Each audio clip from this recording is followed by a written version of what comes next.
All right, time for a check on weather and traffic together on the 2. Certainly a bumpy night for some people in a fixated area. We got an email from one of our employees who said I-26 looked like it did during Hurricane Hugo. I thought that was quite interesting, Josh. Well, and that's the thing, too, that we were talking about with the scope of this when we're getting so many questions or claims, hey, this had to be a tornado. Remember, tornado damage is going to be very, very narrow. It's going to be very confined. You are looking at large swaths of wind damage, which is a signal of downdraft winds, essentially a storm collapsing. All of the rain, wind, and hail hits the ground and spreads out in all directions. In a tornado, wind converges. Straight line wind diverges. And we can actually show you that on Viper radar, why we're so confident that this was most likely a straight line wind damage event. We're going to take you back to 7:35 last night. As you can see, this is our storm wind mode. This tells us the direction that winds are moving inside a thunderstorm.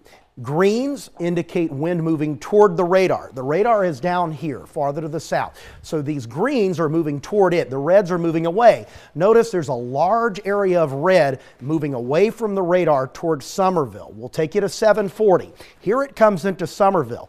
But between 740 and 745, look at the difference here.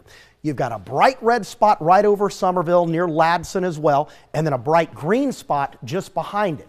That's wind moving that way toward the radar. The red is wind moving this way away from the radar toward Somerville and up into Berkeley County.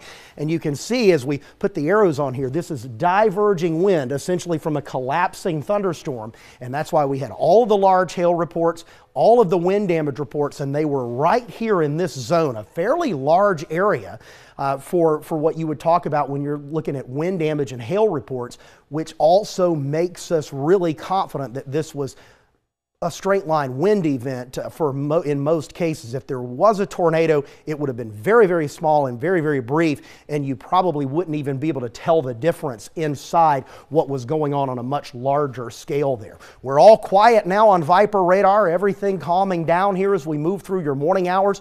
We're starting to clear the sky too, and temperatures are starting out in the low to mid 70s in most backyards this morning under a mostly cloudy sky, but we'll see increasing sunshine as we're drying the air out, dropping down into the 60s well inland right now. Highs today right around 90. There will be a risk of a stray storm or two. Northeast to east winds at about 5 miles per hour. Here's how the day breaks down. Low 70s at 8 o'clock. By the time we get to the noon hour, around 85. Closing out the day in the upper 80s to near 90. We're going to do this all over again tomorrow. Tomorrow's high right around 90 degrees and mostly sunny. Just a slim risk of a shower or storm.